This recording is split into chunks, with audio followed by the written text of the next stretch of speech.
little change, little change of scenery. Gotta we're in an actual good room for recording now.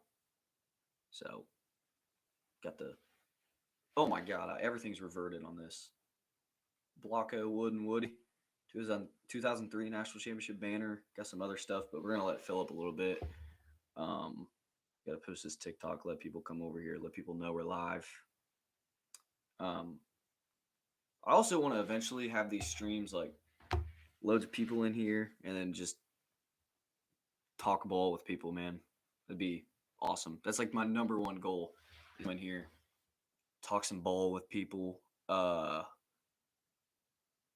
You guys drive the show, just discussions about football. Really interactive. That's what I want to do. But we're gonna be live for I don't know 20, 30 minutes. I want to watch the rest of this film, the Ohio State Oregon film. I want to watch the rest of it, and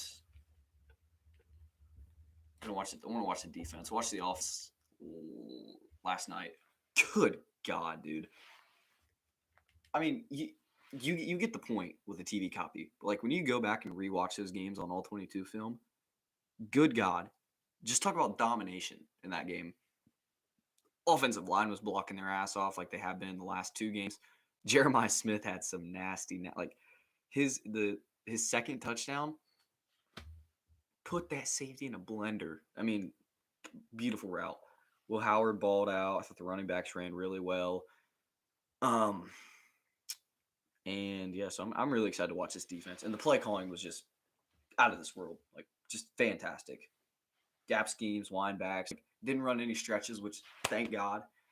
And it was just awesome, awesome game to watch. But so things we're going to talk about today, or yeah, today, this evening. First of all, hope everyone's having a great evening and holidays treated you guys well. We're going to talk and discuss about the whole Joy Taylor ESPN situation. Not for long, just for a little bit, because that's not a main topic. And then Emmanuel, I don't even know his last name. He was wrapped in with the Joy Taylor stuff, and then his dumbass take, which I talked a little bit about already on TikTok, about how Will Howard's the worst quarterback left in the playoffs, which was an absurd take. And then that's about it.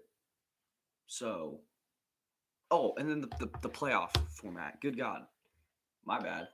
Forgot about like the most important topic. I'm gonna go get a light real quick to shine it on my face because this is too dark in here.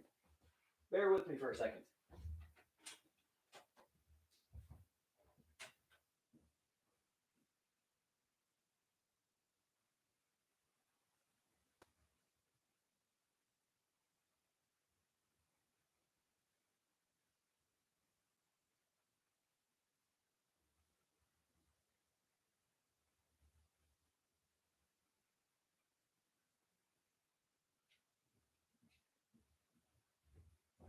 This is probably overkill, but you know what?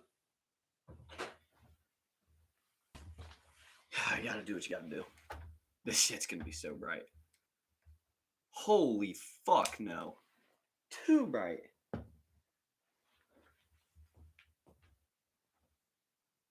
don't know.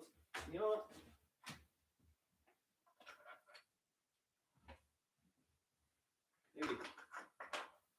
Maybe this one won't be as overkill. How's this? Nah, it just looks. I need a spotlight in here. Can I turn up the brightness? That's a little bit better, actually. We'll just work with this. Anyways, let's get into the not so important topics. The Joy Taylor stuff. And how she was. Dude, I feel like that looks so much better. And how she was sleeping her way up to her ranks on ESPN. So the whole thing, if you don't know what happened, apparently, like allegedly, I don't know every single detail. This was just, I guess, the some that I got was that Joy Taylor was sleeping with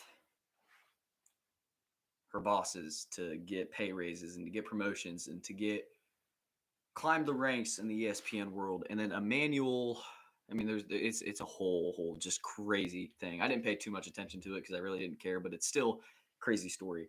And her, I guess co-host partner, I don't know, Emmanuel, whatever his name is, made a video.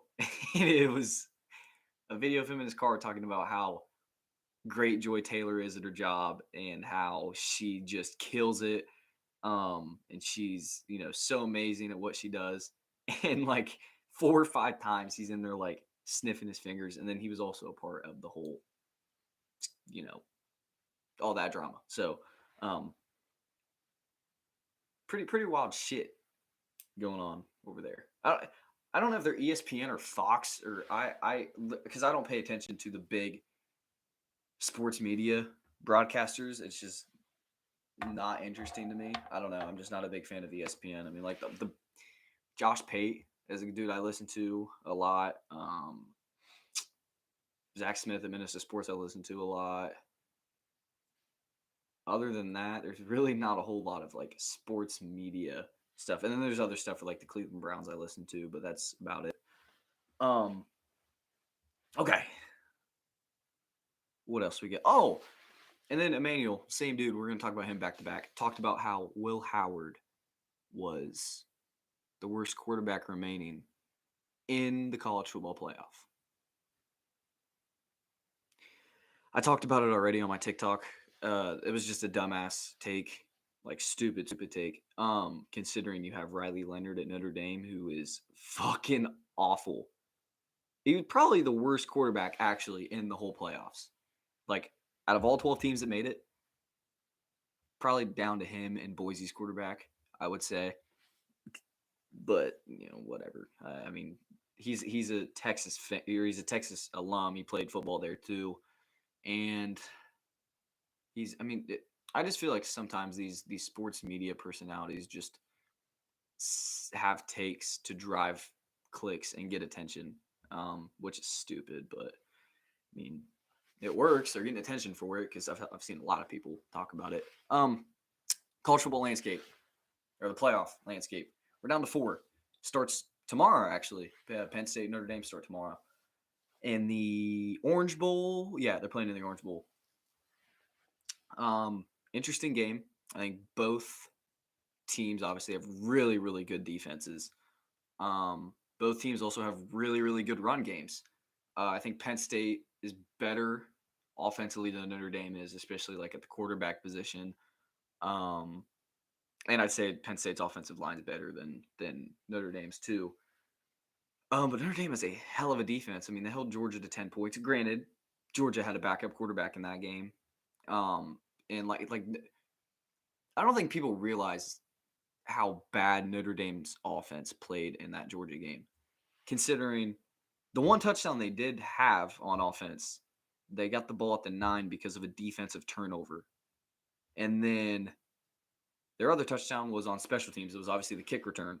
So what, Notre Dame, their offense put up 9 points. They put up 3 field goals.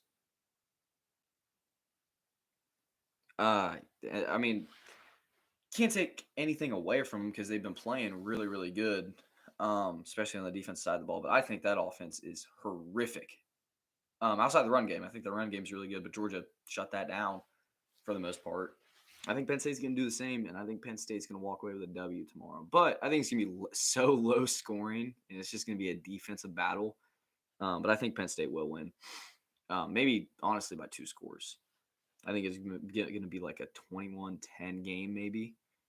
But so I think, and the cool thing is about how this playoff lined up is I feel like the 4 teams, the 2 teams that are playing each other match each other so well. Like Penn State's defense and then Notre Dame's a defense, like they rely on their defenses. They rely on their run games. Penn State's a little bit more efficient with the pass game, obviously with Tyler Warren. And I think Penn State's more effective on the offensive side of the ball. Uh, and then Notre Dame's defense probably is better than Penn State's. Yeah, I would say not even close. Notre Dame's defense is definitely better than Penn State's. Um, and then obviously Texas, Ohio State both have really, really good defenses as well, but their offenses are super explosive. So it's going to be interesting. That's the game I want to talk about.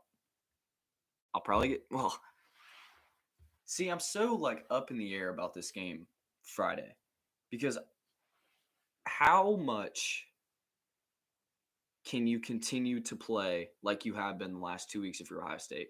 Can you, I mean, if you continue to play like this, I said it, after the Tennessee game, I don't think there's a team that can stop you. And then especially after seeing it again for the second week in a row against Oregon, don't want to get too cocky, don't want to get too arrogant and say, yeah, I mean, it's a done deal. Ohio State's going to win the national championship because I hate fans that do that. But they've given you plenty of reason to believe that. I mean, their offense has been unstoppable. Defense has been playing the best they've been like all year. Um, Aggressive play calling, offensive lines blocking really well.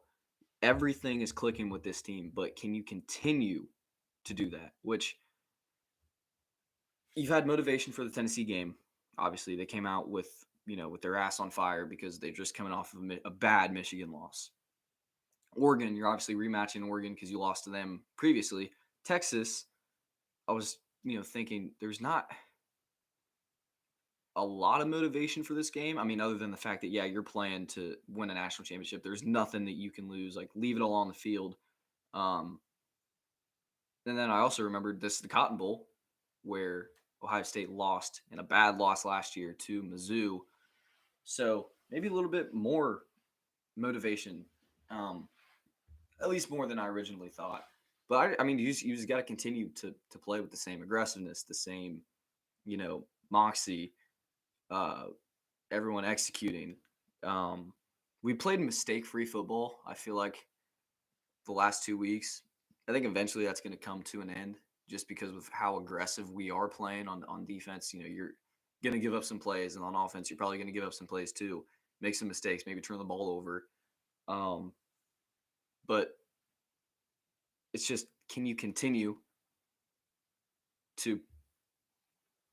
continue with this success? Like, can you continue the success of this team throughout the whole playoffs? Continue to play the same, even play better, like improve every single week, obviously. But continue with the aggressive play calling. Can the offensive line still hold up? Can you come out swinging and then put up 21 in the first quarter? I think they put up 21 against Oregon in the first quarter, but you get the point. There's I hate doing this because it's like, man, you get so overconfident with what you're seeing, and then eventually you're going to get humbled. But I think Texas is also not as good of a team as people think. Quinn Ewers has been very inconsistent this year, and he was mocked in the first round. He was potentially QB1 coming into the season. And he played himself out of that role completely to a point where there's talks of him coming back. I mean, obviously transferring, but coming back in playing college football for another year. Arch Manning, when he came in for Quinn's injury this year, outperformed Quinn and played better than Quinn. And then Arizona State, I mean, they gave him a dogfight. Cam Scadaboo went off. Arizona State's offense was finally starting to get stuff clicking. And then momentum shift, obviously, with like a pick and a turnover. But I think this Texas team is definitely very beatable. And I just hope we continue to play like we have been the last 2 weeks, just aggressive, throwing the ball downfield. The offense, like, not holding anything back. Defensively, oh my God. Especially against Oregon. That was probably the best defensive performance I've seen from ever since Jim Knowles got here. Probably under the Ryan Day era too. They sacked Dylan Gabriel 8 sacks. Oregon had minus 23 rushing yards. nuts. They shut shit down, obviously, and held Oregon to 0 points until under 2 minutes in the. Actually, it was I think under 30 seconds in the first half. So you pretty much shut Oregon out for 2 quarters, and then they got clicking a little bit, which you're going to give up some. That's a really good offense with arguably the best receiving core in the country. But still, the defense shut shit down. And then obviously, the offense has been playing out of their mind the last, 2 weeks. The whole team has. I don't know why I keep saying like certain sides of the ball. The whole team has been playing fantastic. So just got to continue that success. Continue to play like this. Come out swinging early, and really dial some shit up on both offense and defense, like they've been doing. But I I was so confident in this game, and I'm just especially after the Oregon game, which adrenaline, you're high off of the win. I'm sitting here like, yeah, there's not a team in the country that can stop us. And then I'm also thinking, man, I mean, Texas is sneaky explosive, and you also can't get too confident. And I hope, which I don't think the players are getting too confident. I mean, at the end of the day, you still got to go out there and you still got to go play. No matter what, no matter if you're favored to win everything, no matter what the previous games have been like, at the end of the day, you still have to go out there and play football. And you still got to execute, you still got to practice, still got to work hard, like, still got to play ball to sum things up. But I just don't want to get my hopes up and then come out and lose in the Cotton Bowl. But I mean, like I said, just continue to play like this, and I think we'll be okay. Um, and I think we already had the best team. We already faced the best team in the playoffs, which was Oregon. And I said before, I think that's going to be I think that is the national championship. A lot like the Georgia Ohio State game in 2022, the Ohio State Bama game in 2014.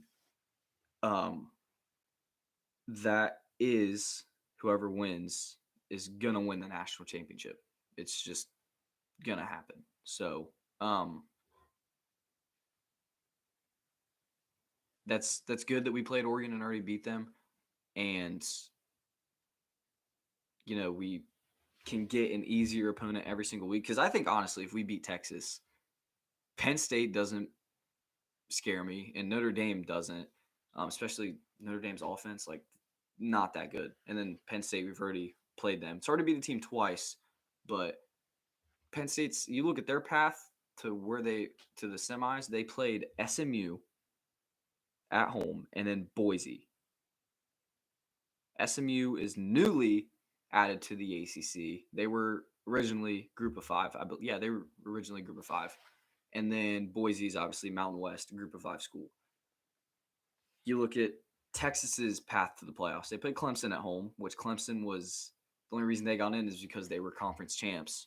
But leading into that game, they were 9-3. And then Texas played Arizona State, which Arizona State's a really, really solid team. But again, they played in a conference. How good are they?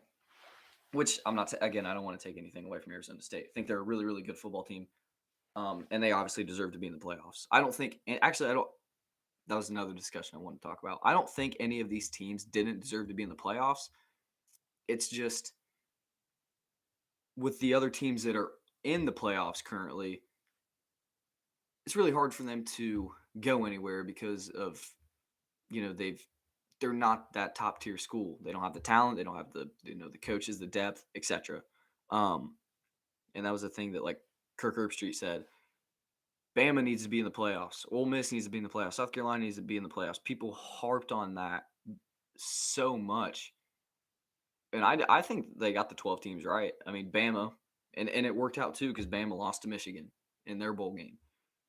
South Carolina lost to Illinois in their bowl game. Ole Miss beat Duke, but they beat a Duke team without their starting quarterback. So I really don't think any of those teams deserve to be in. I think they got the teams right. And then obviously Notre Dame's path to the playoffs. They played Indiana at home, which I think Indiana again is a really, really solid team. really good team, and then Georgia, a Georgia team with no Carson Beck, Gunnar Stockton as their starting quarterback, no perimeter uh, skill at all and talent because those guys, I think they lead the nation in drops. Um, Ohio State definitely has had the toughest path to the playoffs. I mean, they play a Tennessee team, not great receivers, good, really, really, really good quarterback play. A solid defense, probably one of the best defenses in the nation.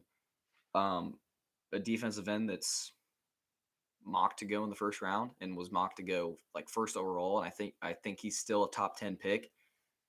And then Jermon McCoy, who's one of the best corners in the country. Like they played a really good Tennessee team, and then obviously Oregon, a team that had one of the best quarterbacks in the college football playoffs, one of the best running backs in the college football playoffs, arguably the best receiving core in the nation.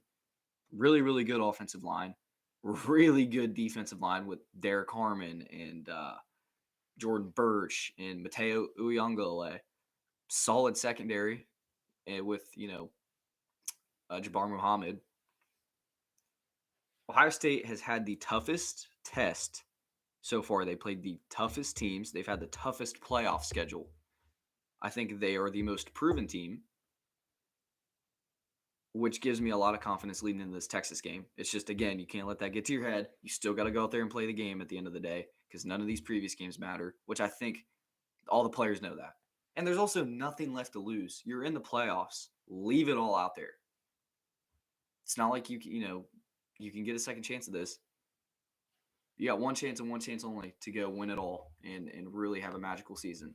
I think this team's built for it too. I think they're extremely talented. I think they're well coached. I think the Michigan loss, and it sucks that it took a fourth loss in a row to a bad Michigan team to really click for this, but Ryan Day, you saw glimpses of it. Obviously, with Justin Fields, he was extremely aggressive when Justin Fields was here. And then CJ kind of held back a little bit on the aggressiveness. And then you look at the Georgia game, Ryan Day, like something switched, and we just played so aggressive. The play calling switched, and then obviously, if we had a defense, we would probably be national champs that year or a kicker, one of the two.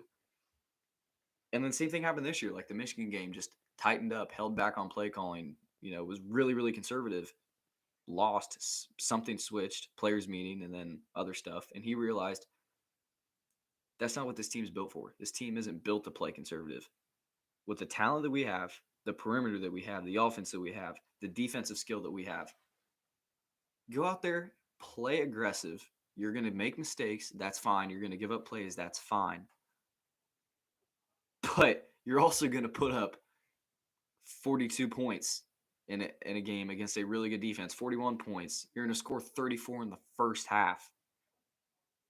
So, I think that's obviously the way to win it. That's the way this team is built to win a national championship, and that's how we're going to have to win a national championship. Just continue to play like this. I think if we do, shouldn't have any problems. So I think we beat Texas, but obviously don't want to get too overconfident. And I haven't watched any Texas film yet, which I want to do, and then I will probably make a short video. I won't go live, but make a short video on my prediction for the Ohio State Texas game.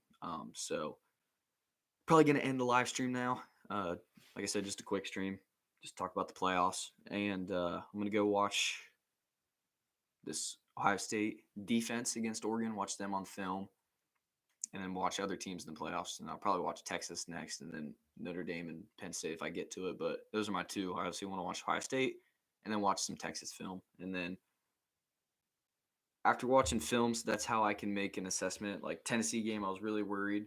Watch them on film. I'm like, this offensive line is a big problem for Tennessee. I think they're very beatable. And then same thing for Oregon. Saw some things that I think we can beat them on, and it happened. So, film is really really helpful. So, I think that's also why I'm not really confident in this game is because I haven't watched any. I've watched Texas this year, just haven't watched any recently. So, we'll get into that, and then I'll come out with a preview after fairly assessing both teams, and then I'll tell you my thoughts, my final thoughts. So we're gonna end this. Thank y'all for tuning in. Those who did pop in here for a little bit, and yeah, that's about it. Enjoy the playoffs. Football season's almost over. It's sad as shit, and God, off season, man. What are we gonna do? So enjoy it while it lasts. And OH,